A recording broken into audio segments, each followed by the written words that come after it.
When it comes to the Idaho 4 case, I believe there are several motives and specific reasons why each individual was targeted. And in my opinion, nothing is off the table. However, I have maintained throughout the entirety of my investigation into this case that I believe this was a drug related revenge killing, specifically in response to actions by the families of the victims. A targeted attack spilling innocent blood to send a message to those families and the community.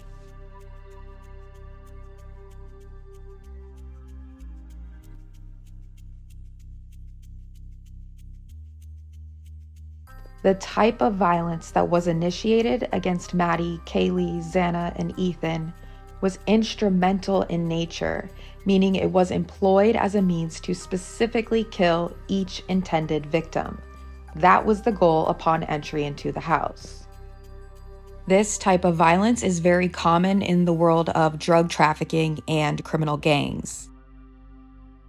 When drug-related homicides occur, a vast majority is systemic in nature, meaning that the violent interactions arise from conditions of doing business in a black market.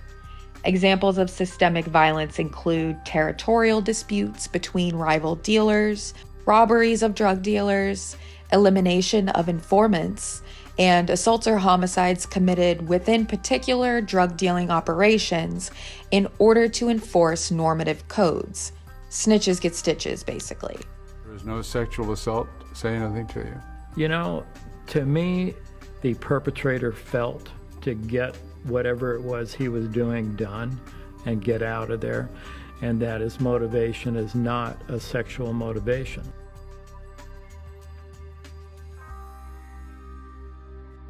Now, whether it's due to the appearance of the victims, the way the media portrays this case, or even the specific words and actions of certain individuals involved in this case that seem to intentionally steer the conversation away from topics like drug trafficking and systemic violence, I feel that many are missing the big picture as to what most likely happened here. When looking at victimology, all three female victims have parents with direct ties, are involved in, or have done prison time for trafficking hard drugs. This is a major risk factor for a murder victim and a statistical anomaly that has gone almost completely ignored in discussions of this case, opting for a more convenient narrative wherein the victims were supposedly targeted out of jealousy for their beauty and friendship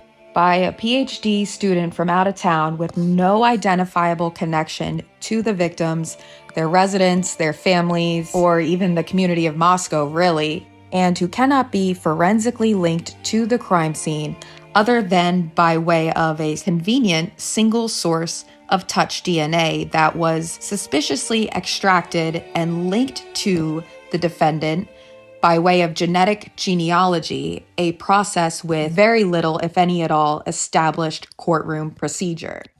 The investigation stinks to high hell, and we all know something bigger is being covered up here. Could drugs be involved in all of this? I have not heard that there's any suspicion that drugs played a role in the killings. So not like a drug deal gone bad or something like that? I am not aware of anything like that, no.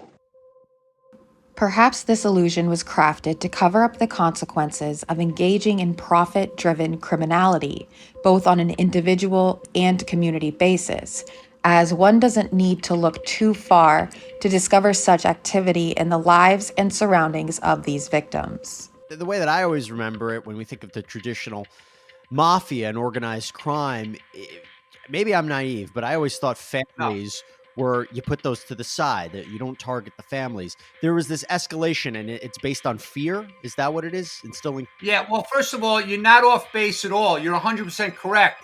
You know, the families were usually off limits in the old days, right? Traditional organized crime.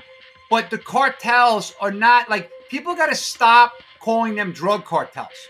They are transnational criminals at the bare minimum, but they operate like global terrorists. Really taking it to a new level when you're executing a 16-year-old mother and a 10-month-old baby. But that's exactly what they're trying to accomplish. They're trying to send powerful messages across not only the United States, but the world, that they are growing, they are powerful, and they're not going to stop, and they're not afraid to kill. In the time period leading up to the murders, and even while the world was fantasizing about the life and alleged crimes of Brian Kohberger, very real investigations and takedowns of interstate drug trafficking operations were happening throughout the Pacific Northwest. While the victims have no identifiable connections to the defendant, they do have familial connections to individuals engaged in high levels of criminality and the high-intensity drug trafficking locations pertinent to these federal investigations, such as Spokane and Coeur d'Alene. The individual in custody has no stated motivation to want these random young people killed, but remorseless criminal operatives following orders to take down a house full of the offspring of the people who turned informants and violated the established norms of the operation, there's your motive. Just before this atrocity, we had folks come up from Arizona to attend the trial of those Fetty boys.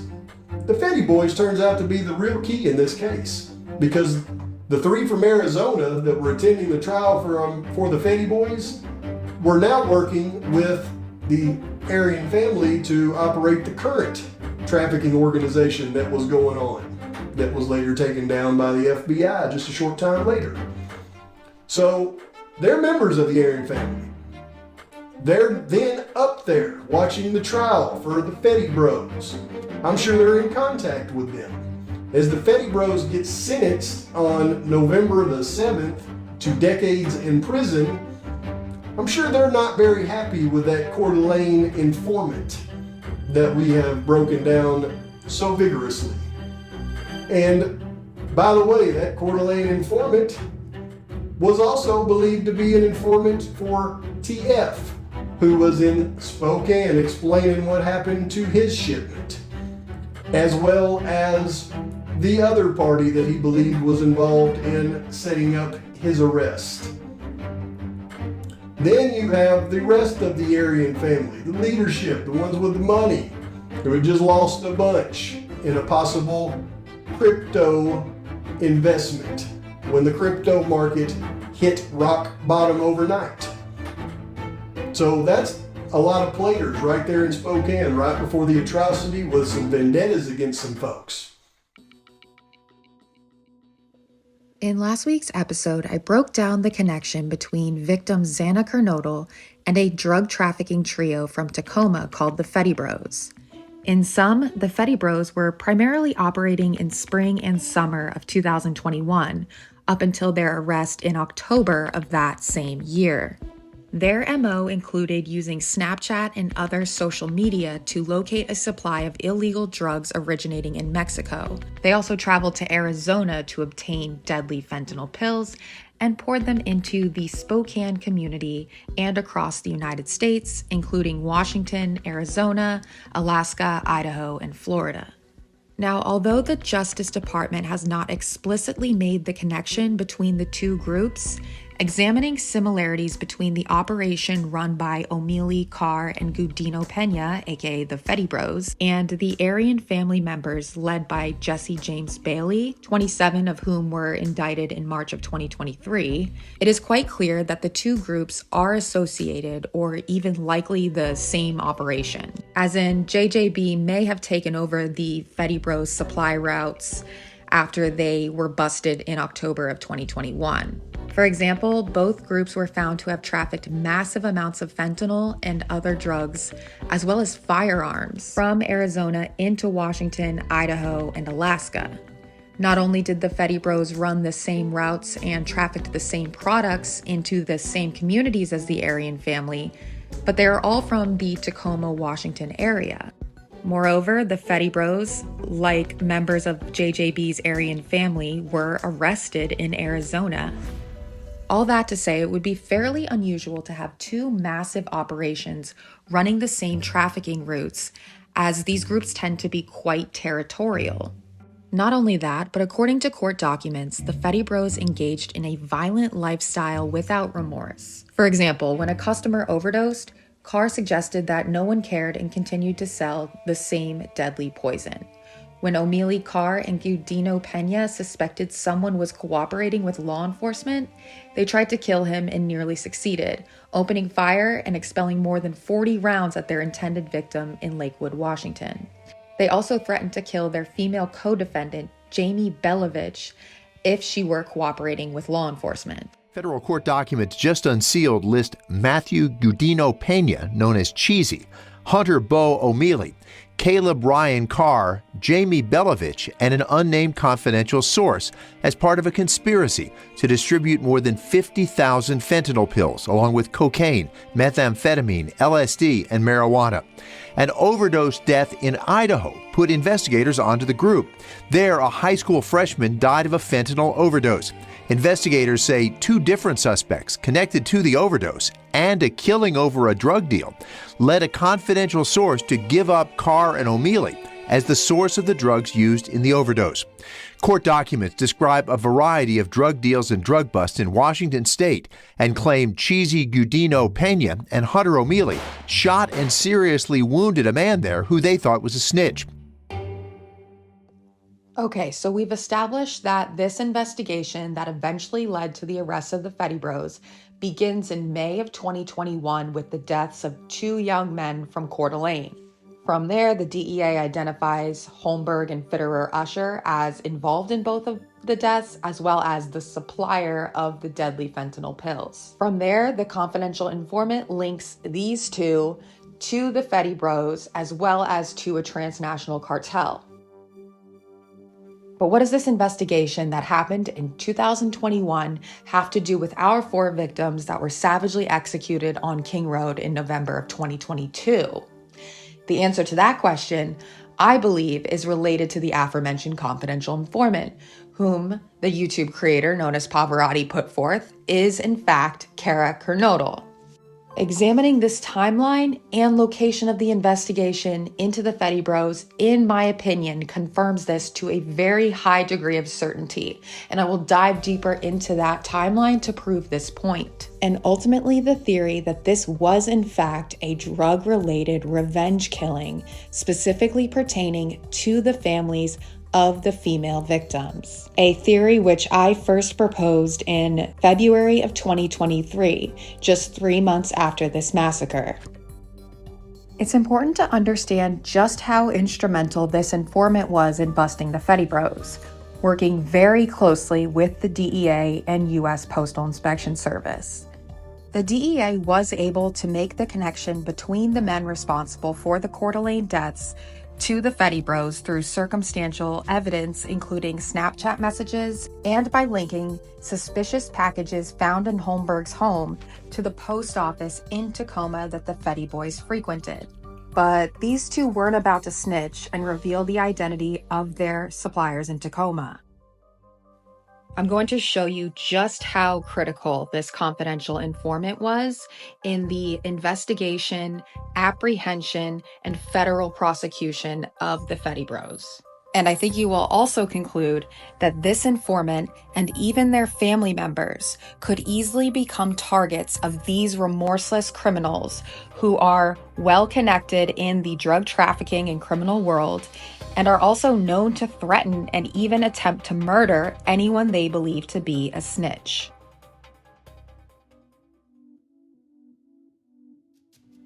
The investigation was led by DEA Task Force 9, located in Coeur d'Alene, Idaho. This group includes members of the DEA, Idaho State Police, U.S. Postal Inspection Service, Coeur d'Alene Police Department, Bureau of Indian Affairs, and U.S. Border Patrol. The Kootenai County Sheriff's Office was also associated with this specific investigation. In the days following the homicide of Gabriel Casper, Holmberg and Fitterer Usher were quickly identified as suspects by witness statements and CCTV footage. While investigating the shooting, investigators discovered Holmberg had been selling fentanyl pills using social media apps including Snapchat, and his buyers included 15-year-old Michael Stable. Holmberg recruited and began bringing Fitterer Usher to drug deals with him as an armed bodyguard. 2 weeks after the fentanyl poisoning death, The duo returned to Coeur d'Alene and attempted to meet with Casper and 2 others to sell $300 worth of pills. During the transaction that occurred in Holmberg's vehicle, Casper attempted to steal the pills when Fitterer Usher pulled out his gun and shot Casper 6 times. His friends quickly fled the scene while Holmberg sped off, pushing Casper's body out of the vehicle several blocks away, where bystanders and EMS attempted to save the young man's life but were unsuccessful. Holmberg and Fitterer Usher were arrested pretty quickly within the following days. By the way, these two would eventually plead guilty in federal court to conspiracy to distribute a controlled substance and discharge of a firearm in furtherance of a drug trafficking crime. Fitterer Usher, the gunman, received 14 years in federal prison, while Holmberg, the driver and supplier, received 19 years, with the judge noting the death of Michael Stable as one of the many reasons for this comparatively harsh sentence. Back to the timeline, it's now early June, and these two, who are both from Spokane Valley, Washington, are now locked up in Coeur d'Alene, which is where Task Force 9 is located. You can bet they are busy trying to figure out who supplied Holmberg with the deadly pills. But as I mentioned, these guys aren't talking, and probably wisely so considering what we've learned about the Fetty Bros thus far. It's on August 15th of 2021 that an informant provides the task force with information that cracks the case wide open and puts the task force directly onto the Fetty Bros. Let's compare the timeline of information provided to law enforcement by the informant with the whereabouts and criminal record of Kara in August of 2021.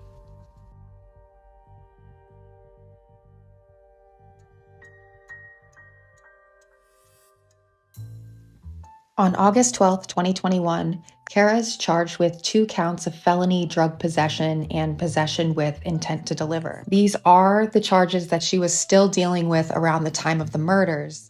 On August 13th, a custody order of the sheriff is entered. And while it doesn't specify, I do have reason to believe that she was taken into custody on August 13th and spent the next 10 days in Kootenai County Jail, which, if you don't know, is located in Coeur d'Alene, the same city where the DEA Task Force 9 is located. So just 2 days after Kara's arrest, on August 15th of 2021, the confidential source provides the DEA with Snapchat videos showing Caleb Carr, one of the Fetty Bros, preparing to board an airplane with a small red bag. The source said that Carr was flying back to Tacoma with half a kilo of cocaine. On August 18th, Hunter O'Mealy, another one of the Fetty Bros, was stopped by law enforcement on I-5 near Chehalis and was being followed in a separate car by Gudino Pena. A search warrant was obtained for both cars, where investigators found 40,000 counterfeit oxy pills, several firearms, and $16,000 in cash. I believe they bonded out here, but it's clear at this point they knew that the feds were onto them. On August 23rd, Kara Kernodle is ordered into the custody of the sheriff. And while it doesn't indicate whether this means she was let out of jail, I do have reason to believe that Kara was released from custody on this date. If you scroll down to bond settings, 8/23/21 is a listed date. Also, during this time, her hearings in this case would be vacated or postponed until October, when she failed to appear at a status conference hearing, and then a warrant was subsequently issued for her arrest. So I do have reason to believe that she was free, not in custody, from August 23rd until the hearing where she failed to appear. There's no other indication in a change in her custody status.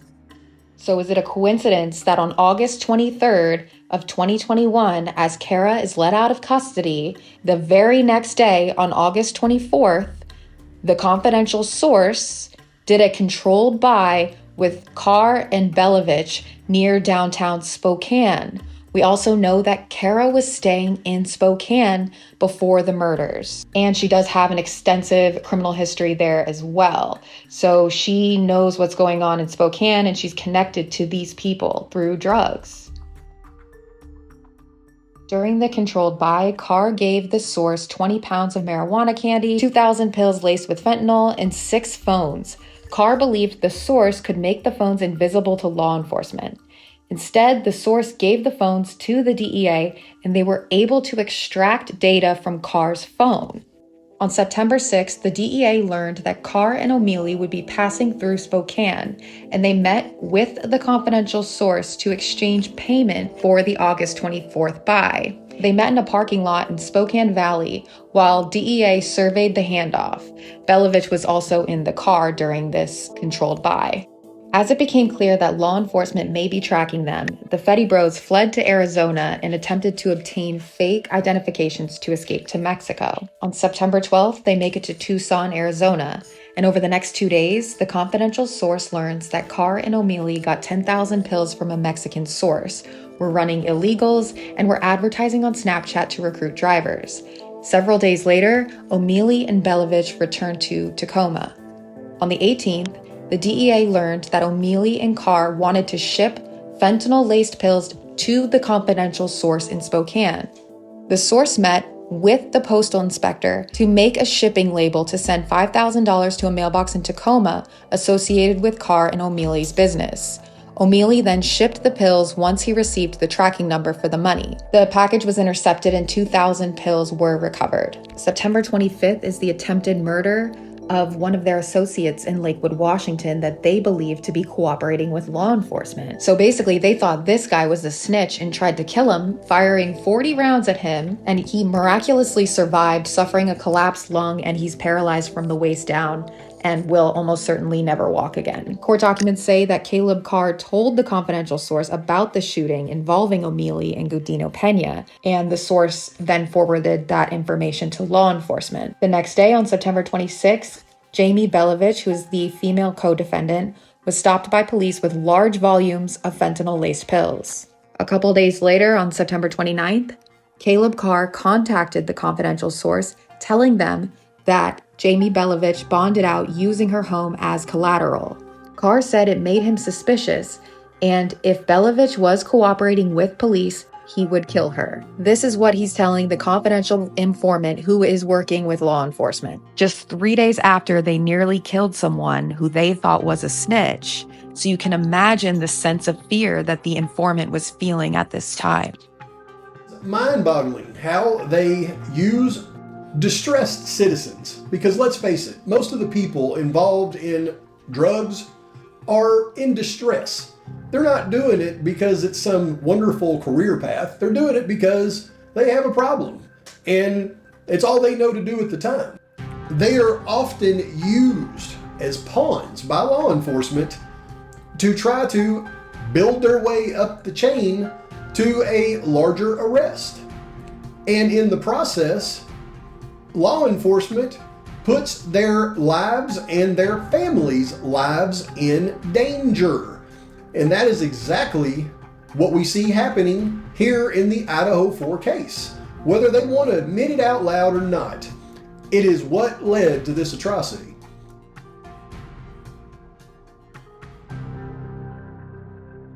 Despite what was likely a very terrifying situation, the confidential source continues to cooperate with law enforcement. On September 30th, the DEA executed search warrants on Carr and O'Mealy's home in Eatonville and storage units in Tacoma. The DEA seized more pills suspected to be laced with fentanyl, firearms, and several $1,000s worth of merchandise from the storage units that they believed was purchased with drug money. O'Mealy tossed his phone after the warrants were served, and Carr was working to get he and O'Mealy out of Tacoma. They asked the source if they could get them new identities.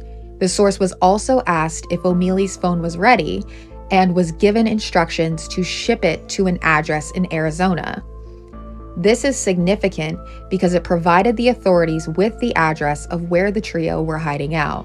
2 weeks later, on October 13th, DEA, U.S. Marshals, and U.S. Postal Inspection Service arrested O'Mealy at the address provided by the confidential source in Tucson, Arizona. The next day, Carr was located in a motel room near Tucson after texting the informant that he was with Gudino Pena. Carr was taken in on an arrest warrant and indictment. Gudino Pena was also arrested. Later that month, on October 25th, Kara failed to appear at a scheduled status conference hearing for her felony drug charges. A bench warrant was issued the following day on October 26. There is no further activity in her case until this bench warrant was returned in August of 2022, some 9 months later. I will again ask if it's a coincidence that these dates line up perfectly, that Kara goes off the grid right after the trio is arrested and likely learn of her, if she is the informant's, involvement in the investigation, that seemingly all matters in her drug case were vacated or postponed pending the status of this investigation, that sentencing on these charges where she accepted a plea agreement was scheduled for November 17th of 2022, just 2 weeks after the federal sentencing of O'Mealy, Carr, and Godino Pena on November 2nd. That Kara's charges were pled down and she only received probation plus time served despite her status as a repeat drug offender and multiple failed appearances and attempts to flee law enforcement. As I do, I initially set out to debunk the possibility that Kara was the informant, but as I started mapping out the dates, locations, status of the investigation, and comparing that with Kara's incarceration and fugitive status, everything lined up perfectly. The more details I uncovered, the case for Kara as the confidential informant became stronger, as I've laid out for you here. But before I leave you, I want to comment on the human aspect of what I think happened here. I hope my coverage is not perceived as vilifying or stigmatizing the very real struggles of Xana's mother, who has been through enough in the last couple years, and she deserves our empathy and compassion.